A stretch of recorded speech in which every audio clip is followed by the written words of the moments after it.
I always ask myself, Humberto came up to me the other day, says, we should launch a new series called How to Fix ... whatever, Disney, how to fix this, how to fix the NBA. And, I'll go to a business and I'll kind of look around. I'm like, I don't know if I would put the entrance there. I would put it over here. I don't know why the hostess, when I ask where the bathroom is, she just pointed. This is a $200 a person plate. You don't point. You walk my dad to the bathroom. We were at Flagler's the other day, restaurant, on my wife's birthday, Valentine's Day. And my dad asked one of the hosts, not the, what do you call it, the ones that come and pick up the stuff, bus, I don't know what you call them. Anyway, so she comes, she's picking us up, and she says, where's the restroom? My dad's 83 years old. And she says, the restroom's at the front, but let me have such and such take you. Lady came, walked over there, said, that's all I was paying attention to. I said, that's great. This is why I love Flagler's restaurant. And Mikhail does a great job running that restaurant, Italian guy. So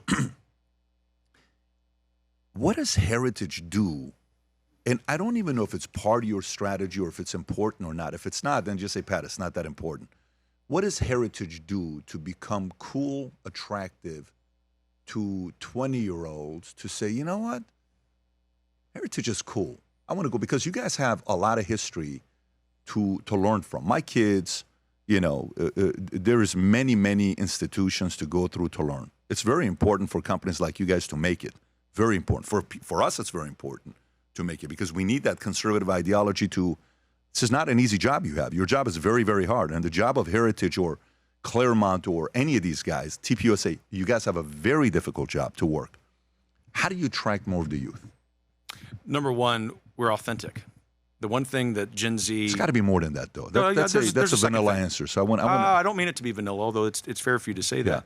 What I mean by that is, so bear with me for 1 minute, please, is that what the biggest critique that Gen Z has of our generation, of the United States, more than anything else, is that the existing institutions are not authentic.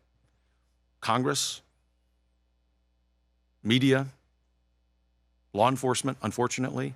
And so for Heritage, we're not going to go out and say, we're going to change what we've been saying. We're going to change how we do the core of what we're doing. We're going to be us.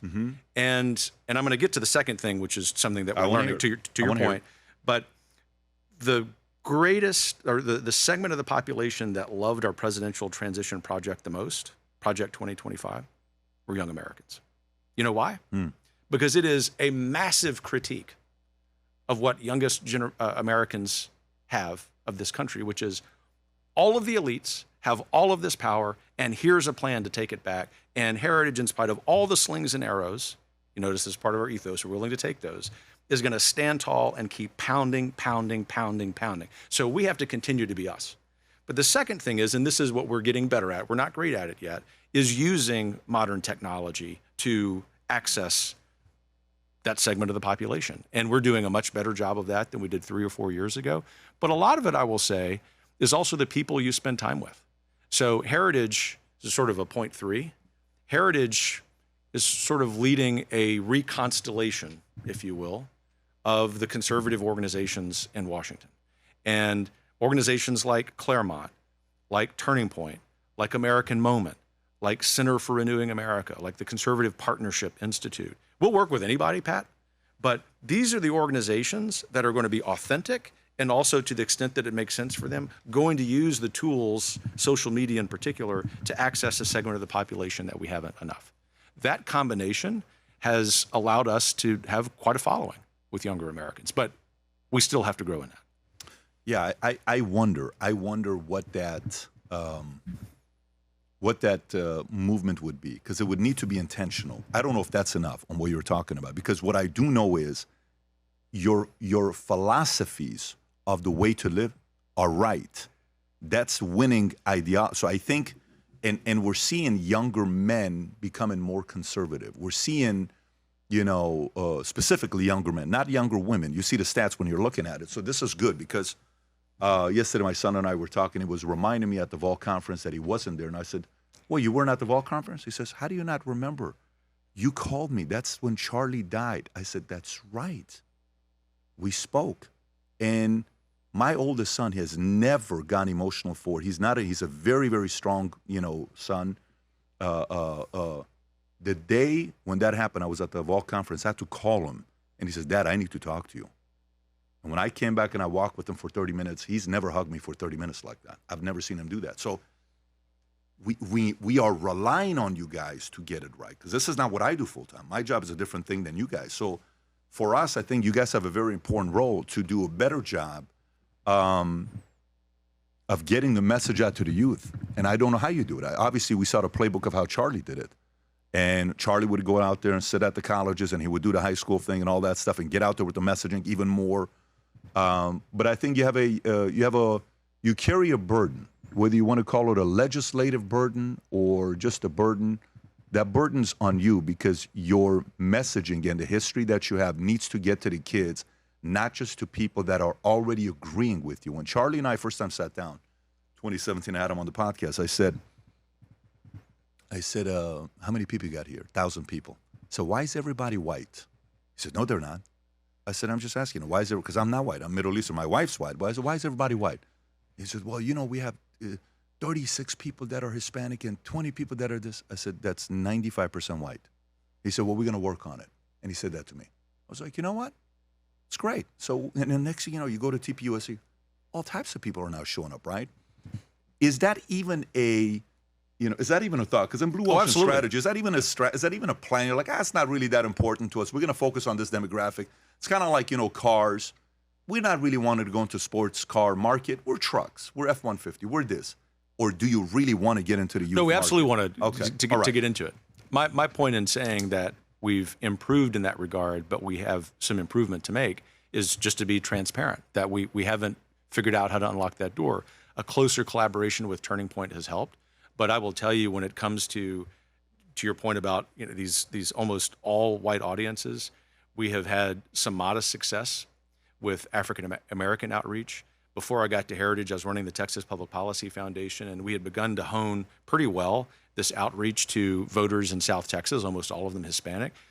There are obviously huge increases in support by Hispanics, both men and women, and black men, and what I would call the MAGA coalition. Where Heritage comes in addition to wanting to reach those audiences, as Charlie did, is also to help be the glue behind the scenes between the principles and the policies, how you message it, and then learning from these other organizations we're collaborating with more closely, how we ourselves can do it.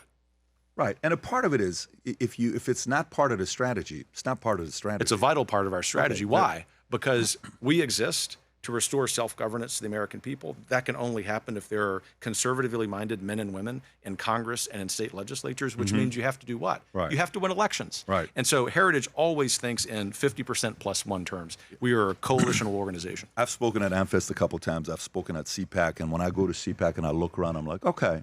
And I go to TPUSA, got it. Energy TPUSA, 9.5. Energy CPAC, 6. Right, 6.5. Unless if the main keynote speakers come, then it's a different story, right? But it's a lot of business be done deals. I haven't been to your event to see what it's like. But the point is, the energy of who comes there is very important. So strategically, who do you invite? Are your guests people that youth will say, I really want to hear what he has to say. I really want to hear what she has to say.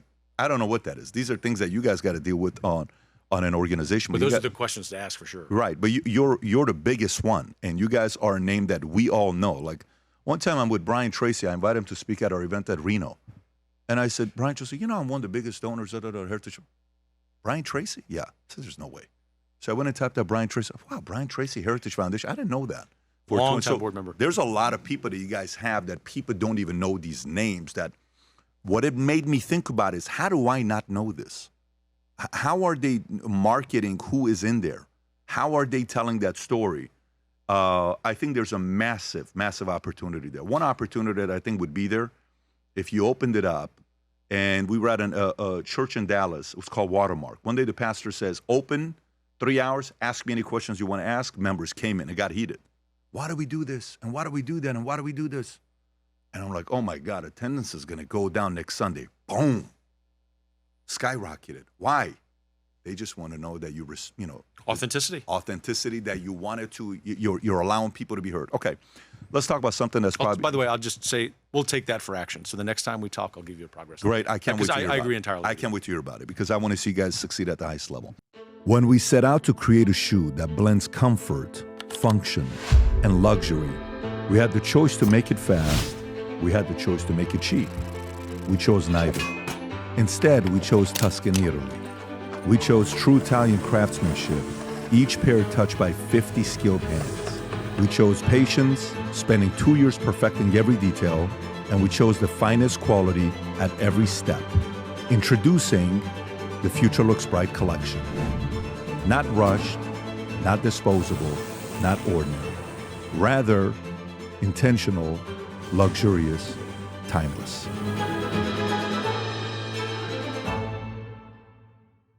If you enjoyed this video, you want to watch more videos like this, click here. And if you want to watch the entire podcast, click here.